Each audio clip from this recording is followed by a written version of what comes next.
Assalamu alaikum warahmatullahi wabarakatuh. My dear student, welcome to UNAPA's online AIA PGT Unani Preparation Center. My name is Mohammad Hashmat Imam. Today I am going to discuss a very interesting topic related to forensic medicine and toxicology, entitled as Death Due to Drowning and its Medico-Legal Aspects. Before going to discuss about this topic, I want to ask some questions. As you can see in next slide, this is a boy in a pool. If this boy's death occurred due to drowning, the mode of death will be here. यहाँ पे ये कहना चाह रहा है कि अगर इस बच्ची की मौत ड्राउनिंग की वजह से हो रही है तो मोड ऑफ डेथ यहाँ पे क्या कहलाएगा? सिंकोप कहलाएगा, एस्फेक्सिया कहलाएगा, कोमा कहलाएगा या ऑल ऑफ एवर? किसी भी इंसान की जब मौत ड्राउनिंग की वजह से होती है तो उसका जो है मोड ऑफ डेथ क्या होगा, वही इस बच्चे का भी होगा। तो यहाँ पे जो क्वेश्चंस पूछा जा रहा है इसका आंसर जो है आप अपने कमेंट बॉक्स में नीचे जो है ज़रूर दीजिए। आइए अब दूसरे क्वेश्चंस की तरफ चलते हैं। दूसरे क्वेश्चंस में पिक्चर्स है, इसको आइडेंटिफाई करना है। ये कह रहा है कि these are microscopic unicellular alga suspended in water. ये माइक्रोस्कोपिक यानी नंगे आंख से नहीं दिखेगा आपको, यूनिसेलुलर अल्गा है जो कि पानी के अंदर होता है। ये अगर ब्रेन के अंदर, किडनी के अंदर या बोन के अंदर मिलता है, बोन मेरो के अंदर, तो ये पैथोग्नोमोनिक साइन है डेथ ड्यू टू ड्राउनिंग का। यानी अगर किसी मुर्दे के ब्रेन में, बोन मेरो में, किडनी में अगर ये जो है यूनिसेलुलर अल्गा मिल जाता है तो ये एक कन्फर्मेटरी साइन है कि उस बंदे की डेथ जो हुई थी ड्राउनिंग की वजह से हुई थी। तो इसको क्या बोलते हैं उसको आपको बताना है। ए में है प्लैंकटन, ई में है डायटम्स, सी में साइनोबैक्टीरिया, ई में प्रोटोजोआ। अब आइए हम अपने टॉपिक की तरफ आते हैं और डिस्कस करते हैं। ड्राउनिंग को इमर्सन भी बोलते हैं। ड्राउनिंग को कन्वीनियंसी के लिहाज से जो है इसको जो है दो पार्ट में क्लासिफाई किया गया है, typical drowning, atypical drowning. Typical drowning का मतलब क्या होता है कि वेट ड्राउनिंग। जनरली जो हम लोग पानी में डूब के मरने की जो बात कहते हैं वो एक्चुअल में वेट ड्राउनिंग या टिपिकल ड्राउनिंग की बात कर रहे हैं। यहाँ पे होता है क्या, obstruction of air passage and lungs by inhalation fluid. यानी एयर पैसेज का ऑब्स्ट्रक्शन कैसे हो रहा है, लंग्स में पानी चले जाने की वजह से। अब वो पानी या तो फ्रेश वाटर हो या फिर साल्ट वाटर हो, किसी भी तरह के वाटर हो और उसमें फाइनली डेथ होती है, तो ऐसे कंडीशंस को क्या बोलते हैं, टिपिकल या वेट ड्राउनिंग। एटिपिकल ड्राउनिंग क्या है, indicates condition in which there is a very little or no inhalation of water in air passage and includes, यानी यहाँ पे जो है बहुत कम अमाउंट में पानी जो है आपके एयर पैसेज में पाया जाता है और डेथ जो है इसी पानी की वजह से हो रही होती है। तो ऐसे को जो है इसके अंदर क्या क्या इंक्लूड किया गया है, dry drowning, immersion syndrome, near drowning, submersion of unconscious. इसको वन बाय वन हम लोग डिस्कस करेंगे। आइए सबसे पहले जो है थोड़ा सा जो है वेट ड्राउनिंग का जो है पैथोफिजियोलॉजी समझते हैं। क्योंकि हमने ये कहा कि फ्रेश वाटर में और साल्ट वाटर में दोनों में डेथ होती है, लेकिन जो है मैकेनिज्म थोड़ा सा अलग होता है। क्योंकि फ्रेश वाटर जो है एक्चुअल में क्या है, हाइपोटोनिक सॉल्यूशन है। जब इंसान जो है डूबने से बचने की कोशिश करता है तो जोर जोर से चिल्लाता है और साथ में सांस भी जोर जोर से लेता है, कि इस नतीजे में क्या होता है कि उसके लंग्स के अंदर जो है पानी भरना शुरू हो जाता है। जब लंग्स के अंदर पानी आता है तो वो पानी जो है लंग्स के चारों तरफ जो है, जो एक कैपिलरीज की जाल बिछी हुई है, उन कैपिलरीज से होते हुए ब्लड के अंदर पानी चला जाता है। यानी क्या हो रहा है, यहाँ पे चूंकि हाइपोटोनिक सॉल्यूशंस है तो यहाँ पे ब्लड के अंदर जो है ये पानी जो है फ्रेश वाटर आता है। अब ये पानी धीरे धीरे आता है, ऑलरेडी ब्लड का वॉल्यूम जो है कितना है, ऑलमोस्ट मान लीजिए 6 लीटर है। तो यहाँ पे ये कहते हैं कि 2 से 3 मिनट, 2 से 3 मिनट में वॉल्यूम डबल हो जाता है। कहने का मतलब ये है कि 6 लीटर है तो 12 लीटर जो है 2-3 मिनट ही के अंदर में जो हो जाएगा। कैसे हो जाएगा?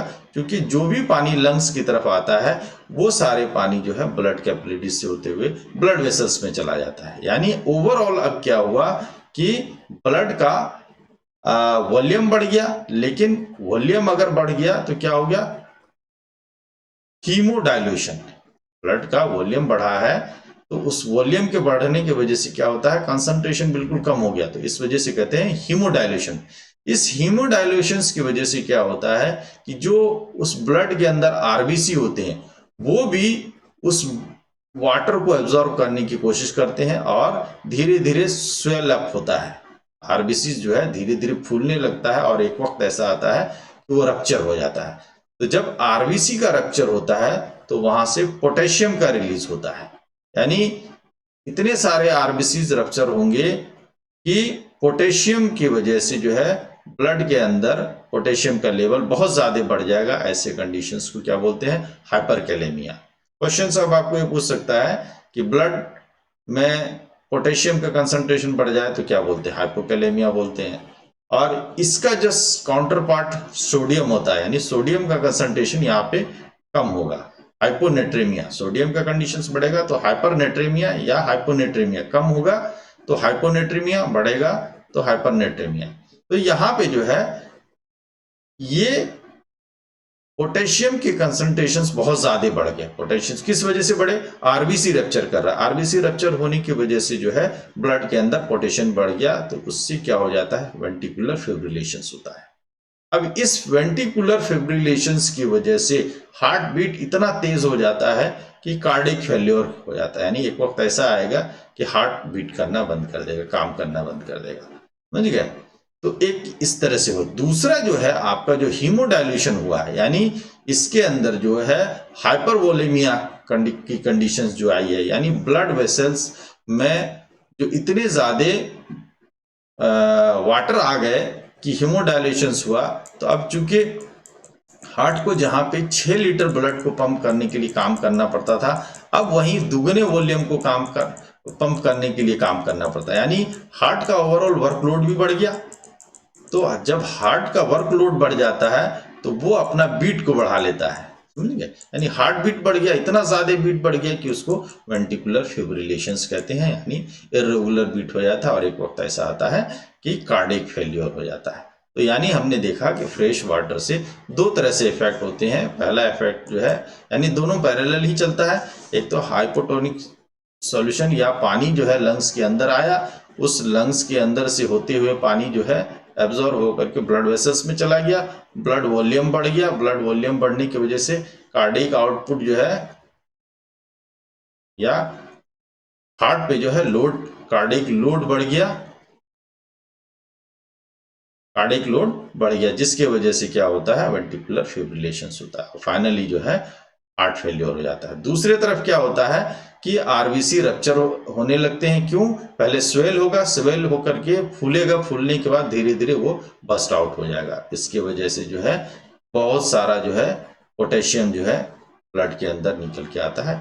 इसको जो है हाइपरकैलेमिया कहते हैं। हाइपरकैलेमिया की वजह से वेंटिकुलर फिब्रिलेशंस होता है।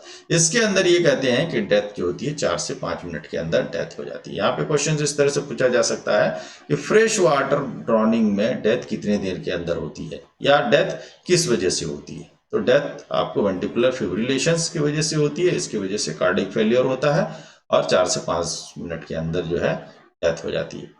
इसके बरक्स जो है साल्ट वाटर ड्रॉनिंग में होता क्या है कि यहाँ पे जो है समंदर का या साल्टी वाटर जो होता है हाइपरटोनिक सॉल्यूशन है। हाइपरटोनिक सॉल्यूशंस होने की वजह से क्या होता है कि ये जब क्या होगा कि लंग्स के अंदर आएगा या स्टोमक के अंदर आएगा तो जो इसके आसपास की जितनी भी कैपिलरीज हैं उन सब से जो है आपका प्लाज्मा जो है निकल करके कहाँ जाएगा? इस फ्लूइड के अंदर जो हाइपरटोनिक सॉल्यूशंस है, यानी साल्ट वाटर है। क्यों जाएगा?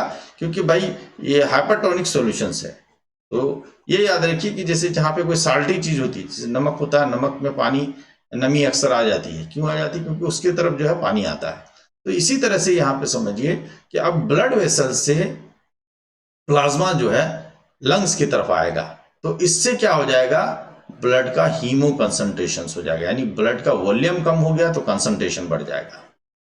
हीमो कंसंट्रेशन ऑफ ब्लड हो गया और एक्चुअल में हाइपोवोलेमिया हो गया, ब्लड का हाइपोवोलेमिया हो गया, हाइपोवोलेमिया।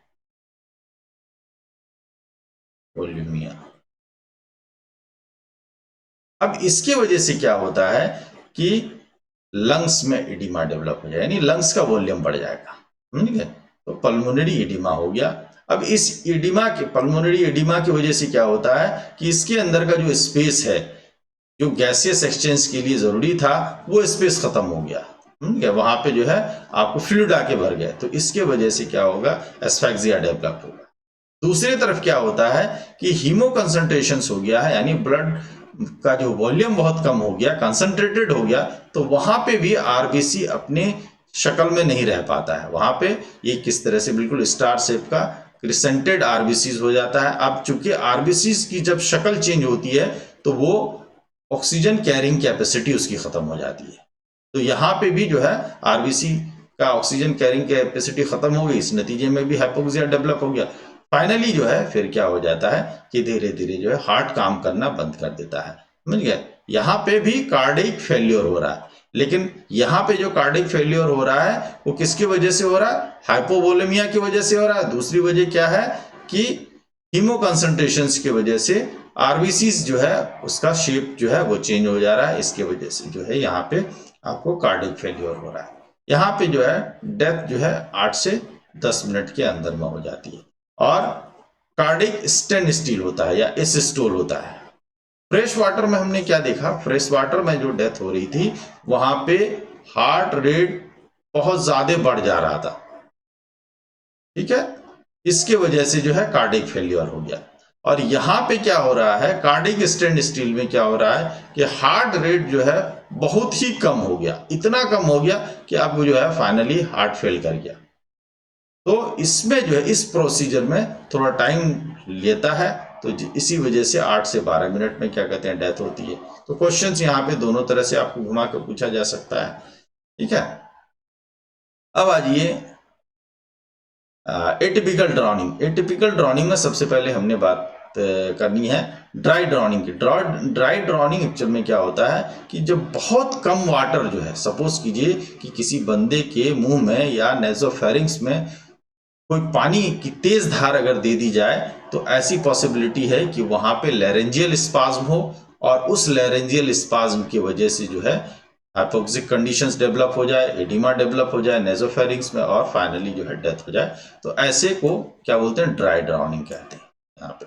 तो ड्राई ड्राउनिंग में क्या होता है कि आपको हो सकता है कि लंग्स के अंदर जो है बहुत ज्यादा पानी ना मिले या हो सकता है मिले ही नहीं पानी, समझ गए।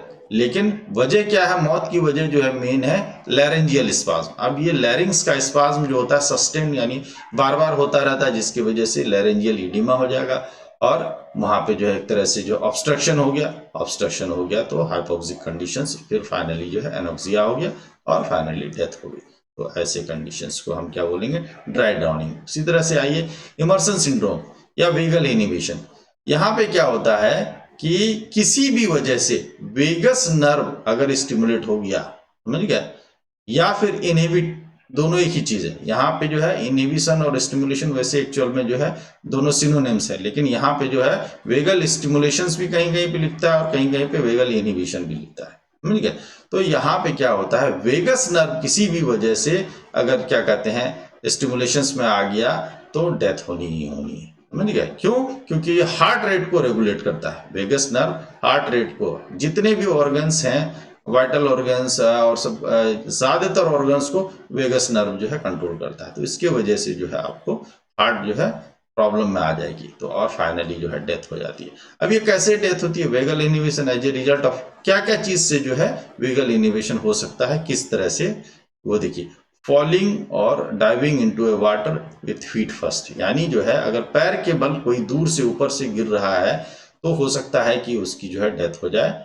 और या फिर जो है कोई अनस्किल्ड पर्सन है, डक डाइविंग कर रहा है लेकिन उसको आता नहीं सही से, तो इस वजह से जो है उसकी डेथ हो सकती है। दूसरा है कि पानी के सतह पे हॉरिजेंटली बिल्कुल पैरेलली जो है वो गिर गया उसके ऊपर में, तो क्या होता है कि पेट में, सीने में चोट लगती है, तो इसकी वजह से जो है डेथ हो सकती है। वहां पे भी जो है क्या हो गया, वेगस नर्व का स्टिमुलेशन हो जाता है। तो ये वेगस नर्व के अगर स्टिमुलेशन होगा तो बहुत जल्दी डेथ होती है, समझ गए। यानी उतना टाइम नहीं मिलता है कि पानी जो है लंग्स के अंदर जाएगा, फिर एडिमा डेवलप होगा, या फिर क्या कहते हैं एस्फेक्सियल कंडीशंस डेवलप होगी और डेथ होगी। यहाँ पे जो है सडन जो है, यानी यहाँ पे डेथ जो हो रही है आपको सिंकोपल डेथ हो रही है। डेथ का मोड जो होता है 3 तरह के होते हैं। जो मैंने पहले क्वेश्चंस में पूछा था कि कौन सा मोड है, तो उसका आंसर, पहले नंबर के क्वेश्चंस का आंसर जो है आपको वो है एस्फेक्सियल डेथ, उसको बोलते हैं एस्फेक्सियल डेथ।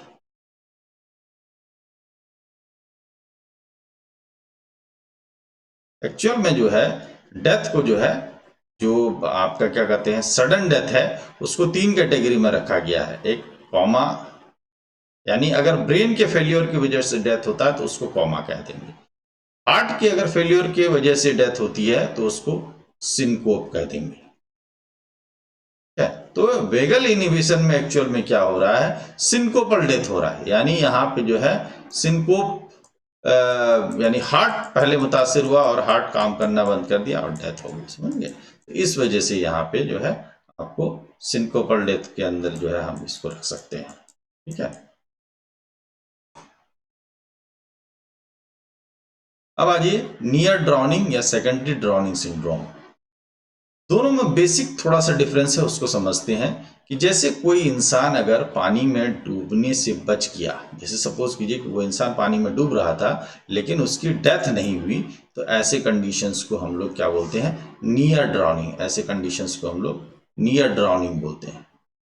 यानी नियर ड्राउनिंग किसके लिए है, कि कोई बंदा पानी में डूब रहा था लेकिन उसकी मौत नहीं होती है, या फिर सपोज कीजिए कि कुछ दिन के बाद मौत होती है।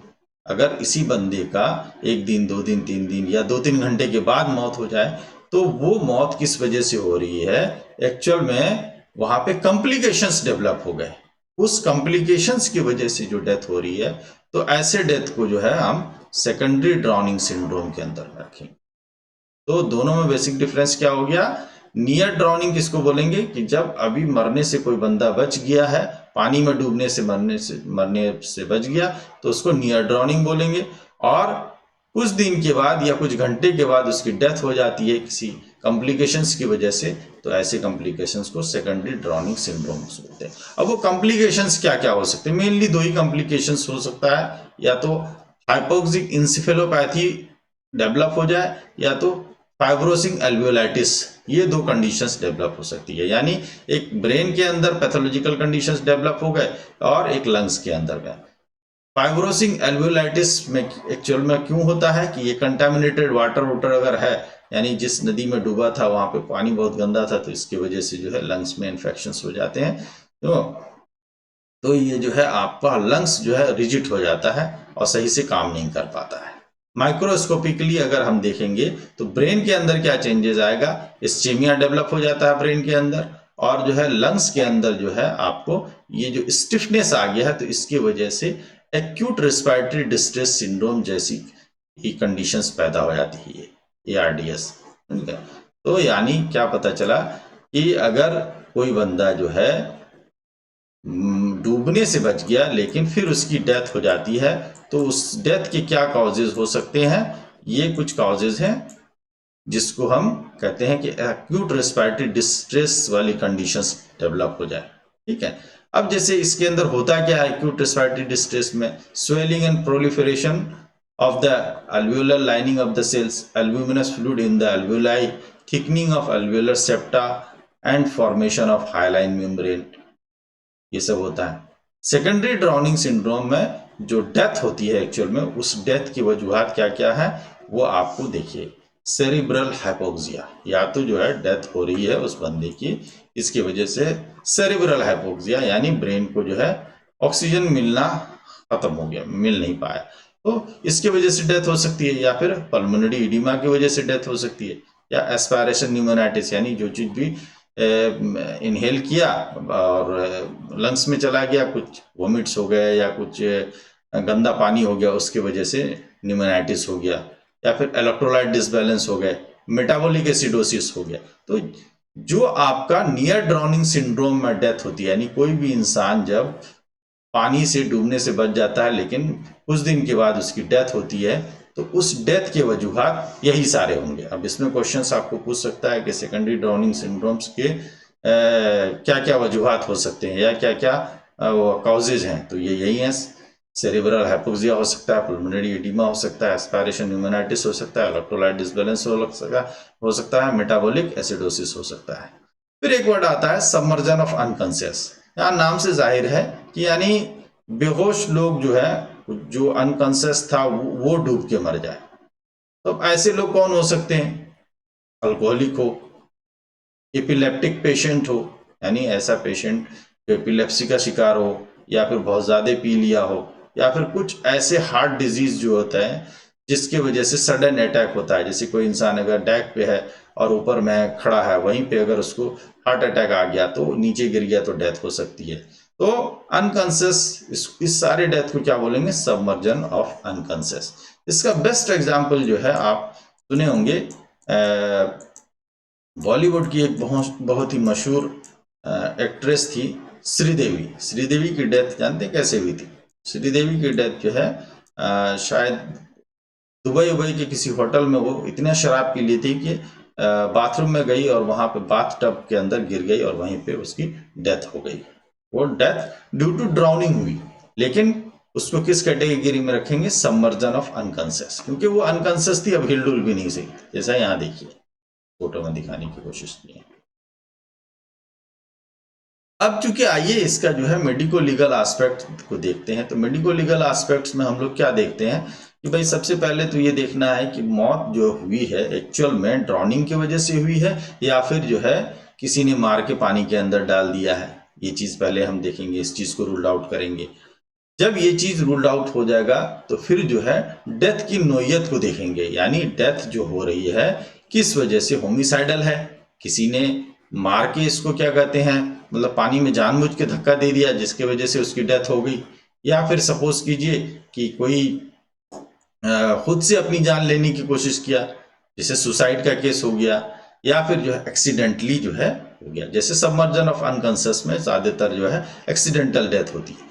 तो ये नोयत को हम देखते हैं। तो अब कुछ साइन एंड सिम्टम्स होंगे जिसके बिना पे आप ये कह सकते हैं कि हाँ ये केस ड्राउनिंग के होंगे। मेनली ये जो है वेट ड्राउनिंग में सबसे अच्छा काम करता है, खास करके जो है आपको टिपिकल ड्राउनिंग। एटिपिकल में थोड़ा सा मुश्किल होता है, जैसे कुछ फीचर्स को देखते हुए, एक्सटर्नल अपीयरेंस को देखते हुए, बॉडी के एक्सटर्नल अपीयरेंस को देखते हुए आप ये कह सकते हैं कि डेथ इसकी ड्राउनिंग की वजह से हुई। जैसे एक्सटर्नली में हम क्या क्या देखेंगे, तो जैसे यहाँ पे एक फोटो देखिए, इसमें जो है ये एक बंदा है जो ड्राउनिंग की वजह से डेथ हुई है। तो इसके मुंह से और नाक से, नॉस्ट्रिल से जो है आपको फ्रॉथ निकलता है, ये froth from mouth and nostril. अब ये फ्रॉथ की खासियत क्या होती है कि ये फ्रॉथ जो होता है आपका परसिस्टेंट होता है, लगातार निकलता रहता है, प्रोफ्यूज होता है, ज्यादा अमाउंट में होता है, फाइन एंड फोमी होता है, फोम शेप का होगा और लेदरी होगा, from the mouth and nostril. ये इसकी कैरेक्टरिस्टिक्स है। यानी और भी कई सारे ऐसे कंडीशंस है, खास करके जो है आपको जहर वर दे करके किसी को मारते हैं, जैसे ओपॉइड पॉइजनिंग में हो गया, या कोई क्या कहते हैं पेस्टिसाइड्स के खाने की वजह से जो डेथ होती है, तो उसमें भी फोम्स निकलते हैं, उसमें भी जो है आपको इस तरह से फॉर्म्स निकलते हैं। लेकिन उसका कैरेक्टरिस्टिक्स अगर फॉर्म का देखेंगे तो वो सब कंडीशंस में अलग अलग होगा। तो यहाँ पे क्या होता है, चूंकि ये फॉर्म्स कहाँ से आ रहे होते हैं, लंग्स के अंदर। बनता कैसे है, ये एक्चुअल में जो वाटर चला गया लंग्स के अंदर, वाटर, एयर और वहाँ के जो है म्यूकस और वहाँ के जो भी सेक्रेशन है वो सब मिलकर के क्या करता है, चर्निंग की वजह से जो है एक कंटिन्यूस फॉर्म्स बनाते रहते हैं। वो फॉर्म्स जो है आपको पूरे रिस्पिरेटरी ट्रैक्ट के अंदर दिखेंगे और वही बाहर निकलता रहता है। इवन आप अगर माउथ को पोंछ भी देंगे, नाक को पोंछ भी देंगे तो फिर से निकलेगा।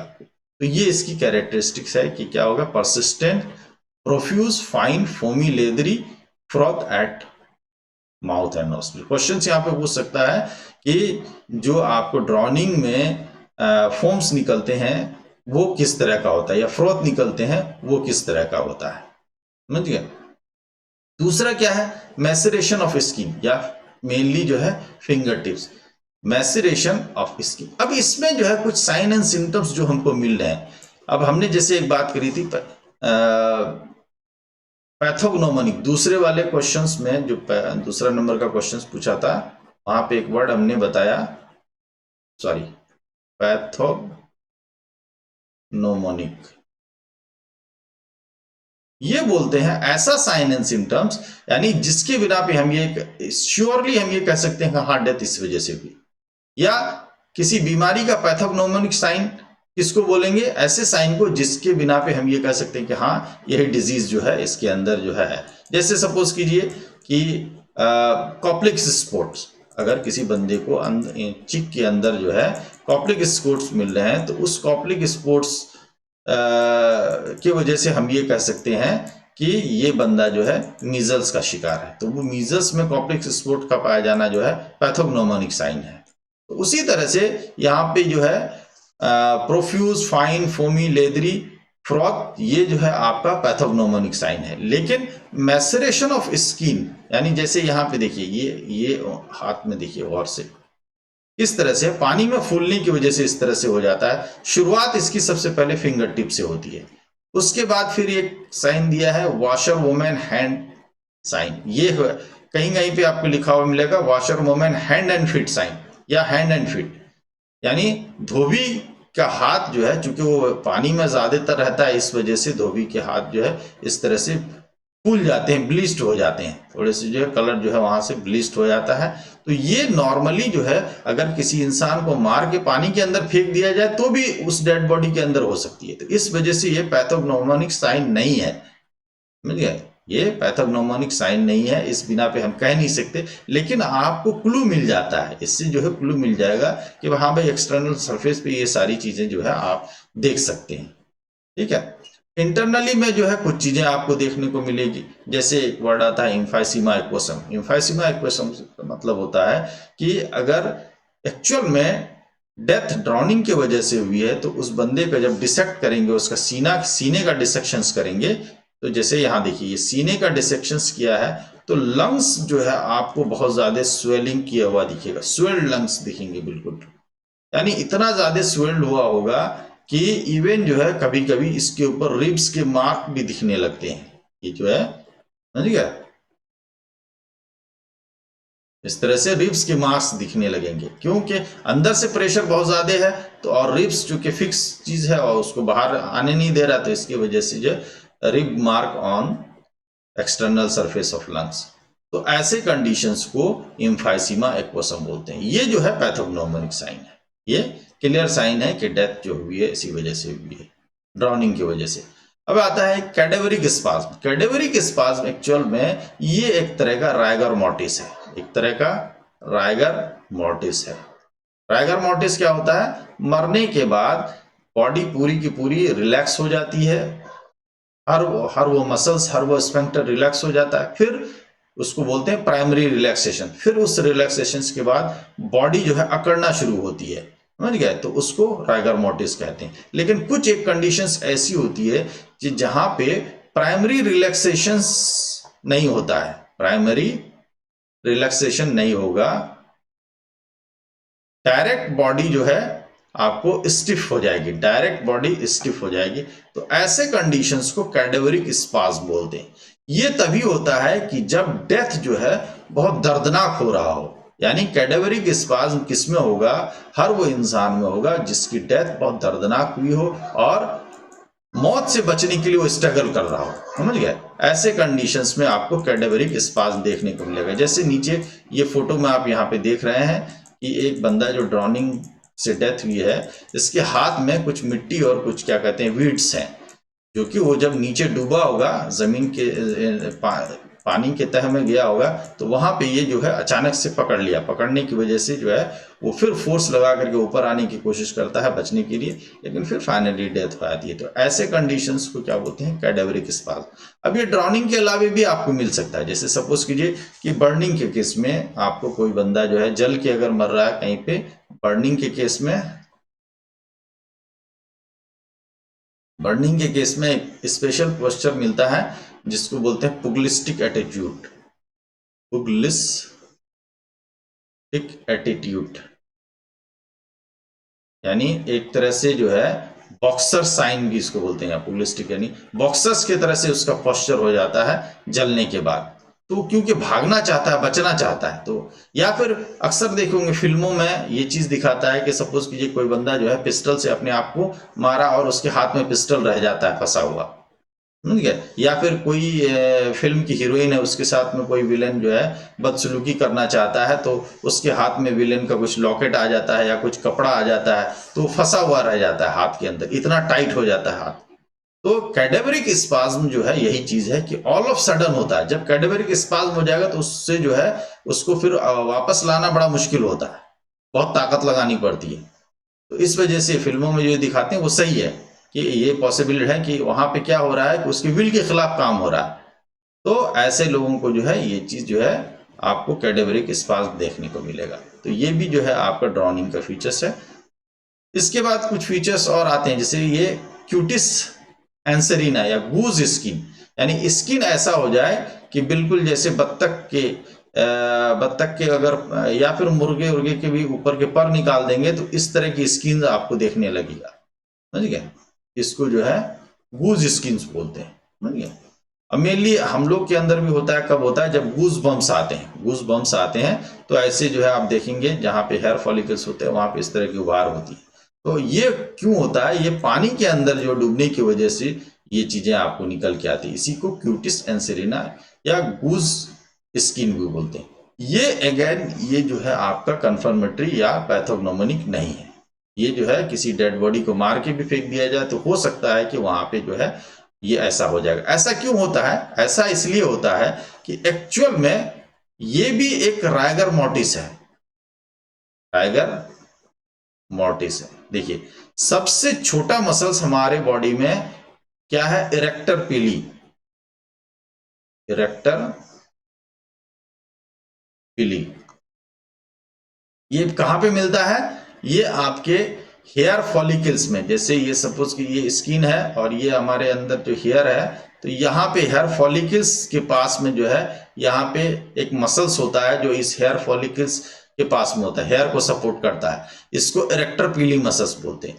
जब इसमें कॉन्ट्रैक्शंस आते हैं, जब इसमें जिंदा हालत में अगर इसमें कॉन्ट्रैक्शंस आएंगे तो हम लोग क्या बोलते हैं, इसी को गूज बम्प बोल देते हैं, गूज बम्प, रोंगटे खड़े हो जाना, है ना। ये क्या होता है, वही गूज बम्प। अक्सर क्यों होता है देखेंगे हमारे बाल खड़े हो जाते हैं। बाल क्यों खड़े हो जाते हैं, क्योंकि ये जो है इरेक्टर पीली मसल्स जो है कॉन्ट्रैक्ट होता है, तो इसके वजह से जो है ये इधर वाला ऐसे ऐसे झुका हुआ है। सपोज कीजिए यहाँ पे देखिए बनाते हैं, जैसे ये बाल है, ये बाल है इस तरह से।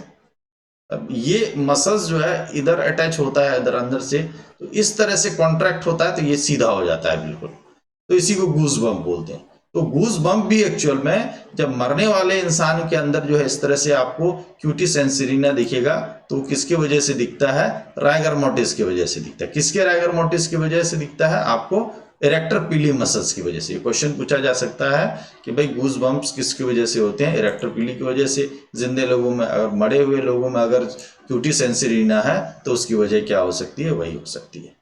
दूसरा है water in stomach and small intestine. यहाँ पे कहने का मतलब ये है कि अगर किसी इंसान को मार के फेंक दिया जाए नदी में तो ऐसा पॉसिबल नहीं है कि उस इंसान के स्टोमक के अंदर, उस इंसान के स्टोमक के अंदर पानी चला जाएगा या इंटेस्टाइन के अंदर पानी चला जाएगा। क्यों, क्योंकि एक्चुअल में जो है ये कार्डिक स्फिंक्टर्स होते हैं, ये बंद होता है, समझ गए।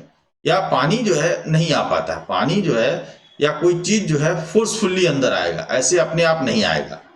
क्योंकि जैसे डिग्लूटेशन, हम लोग पानी पीते हैं तब अंदर आता है, मस्कुलर एक्टिविटीज है, समझ गए। वहां पे बिल्कुल हम लोग कोई चीज को अंदर लेके आते हैं तब जो है वो लेके आता है। लेकिन अगर एक इंसान की डेथ हो गई है तो फिर ये अंदर नहीं आ सकता।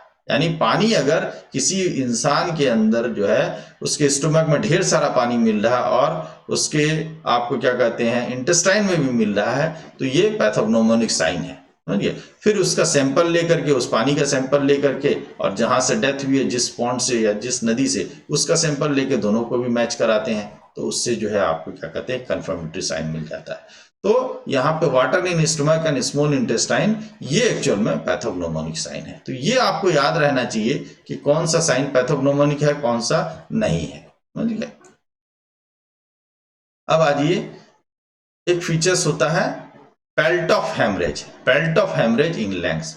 जनरली चूंकि हमने ये बताया कि ये जो डेथ है आपको एस्फेक्सियल डेथ है, एस्फेक्सियल डेथ है। अब एस्फेक्सियल डेथ के अंदर कुछ कॉमन साइन एंड सिम्टम्स आपको देखने को मिलेंगे, जैसे पिटेकियल हेमरेज,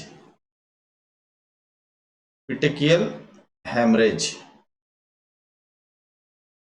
इसी को टार्डियो हेमरेज भी बोलते हैं, पेटेकियल हेमरेज को टार्डियो हेमरेज भी बोलते हैं। तो पेटेकियल हेमरेज देखने को मिलेगा एस्फेक्सियल डेथ में आपको। फिर उसके बाद जो है आपको इंक्रीज कैपिलरी परमेबिलिटी, यानी जो है एडिमा और कंजेशंस देखने को मिलेगा, साइनोसिस देखने को मिलेगा।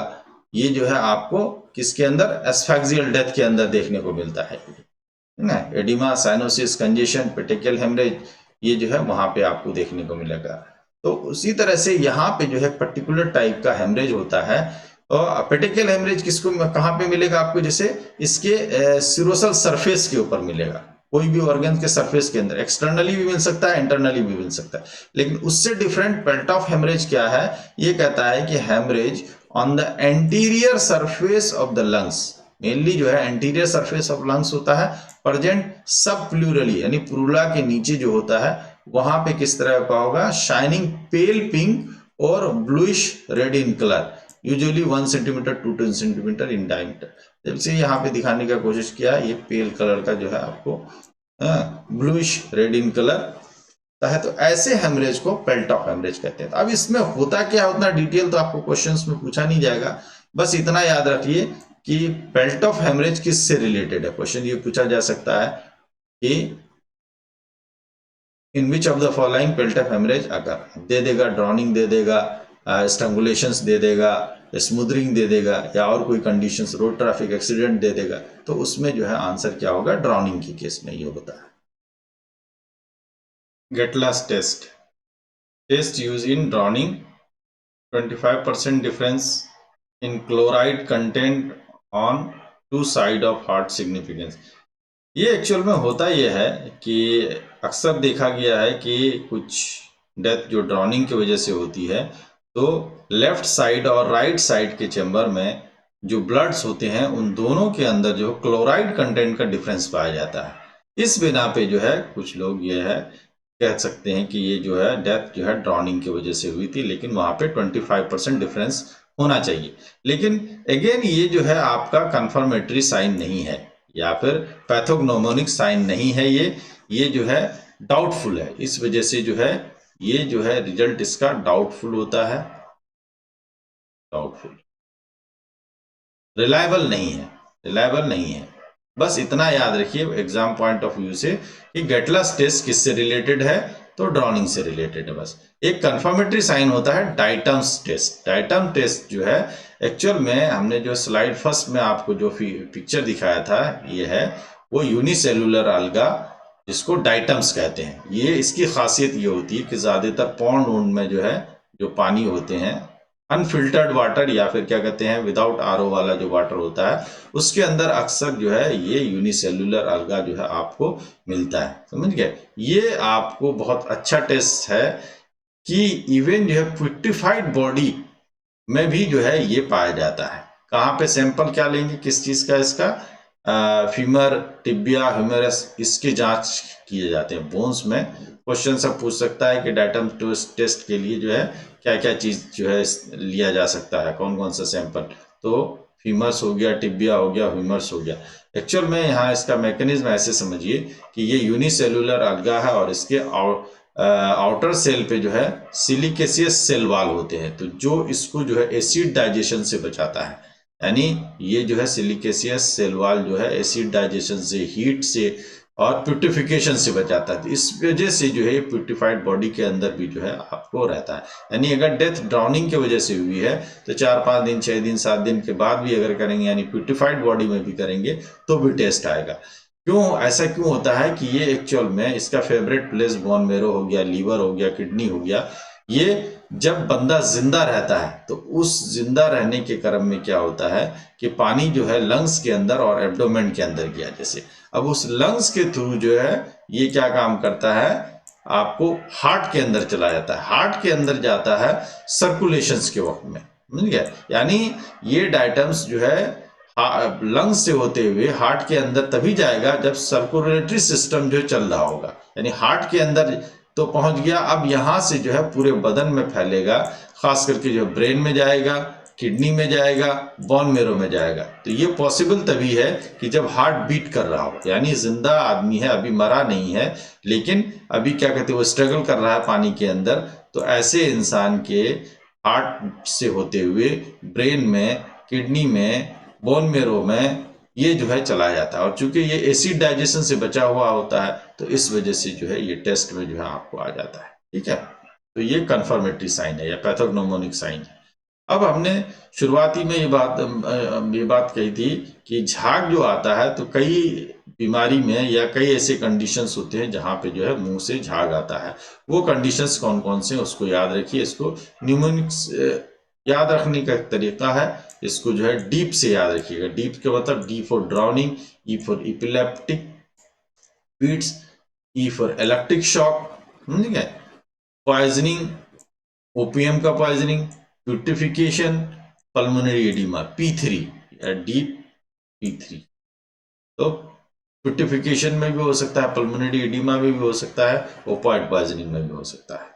अब बॉडी जो है फ्लोट कब करेगी, कुछ एक दो पॉइंट देख लेते हैं कि floating of body due to the accumulation of putrefied gases occur about 18 to 24 hour in summer and 24 to 36, यानी समर महीने में, गर्मी के महीने में ब्यूटिफिकेशंस की वजह से जो बॉडी के अंदर गैस बन जाते हैं, फैलते हैं, अगर ड्राउनिंग से डेथ हुई है तो वहां पे जो है आपको डेड बॉडी 18 से 24 घंटे के बाद जो है तैरना शुरू होगा, और जाड़े में जो है 24 से 36 घंटे के बाद। ये क्वेश्चन अक्सर पूछता है कि भाई फ्लोटिंग कब होगा, क्योंकि मरने के बाद इंसान जो है तैरनशीन हो जाता है, डूब जाता है, समझ गया, और 24 घंटे तक जो है डूबा हुआ रहता है। उसके बाद जब ब्यूटिफाइड गैसेस बनते हैं उस गैस की वजह से जो है वो ऊपर आता है, समझ गया। उसी तरह से fatal period, death occur in above 5 minutes of the complete submersion, यानी किसी इंसान को 5 मिनट में अगर पानी के अंदर रखा जाए तो वहां पे डेथ हो जाती है। Death takes place more quickly in fresh water about 4 to 5 minutes as compared to the 8 to 12 minutes in salt water। हमने बताया था कि साल्ट वाटर में डेथ देर से होती है, फ्रेश वाटर में डेथ जल्दी होती है, यानी इतना 4 to 5 मिनट में, और साल्ट वाटर में आपका 8 to 12 मिनट में। ये एग्जाम पॉइंट ऑफ व्यू से जो है बहुत इंपॉर्टेंट क्वेश्चंस बन सकता है। तो इस तरह से जो है ड्राउनिंग में आपको क्वेश्चंस बन सकते हैं। तो आज का लेक्चर हम लोग यहीं ख़त्म करते हैं। बाकी चूंकि ये डेमो क्लास के तौर पे जो है शूट किया गया है, हम लोग जो है यूनापल्स में जो है AIAPGT यूनानी की तैयारी कराते हैं, वहाँ पे जो है कोई बंदा अगर चाहे तो 1 हफ्ते का डेमो फ्री ऑफ कॉस्ट ले सकता है। उसके बाद वो अपना डिसाइड करे कि जो कंटिन्यू करना है कि नहीं करना है। हम लोग जो है बहुत अच्छे तरीके से वहाँ पे जो है और भी बहुत सारी चीज़ें इस तरह की बताते हैं। यहाँ तो थोड़ा डिटेल हमने बता दिया क्योंकि यूट्यूब व्यूवर्स के लिए भी है, और वहाँ पे mainly exam point of view से भी ज़्यादातर डिस्कस किया जाता है। Okay, thank you.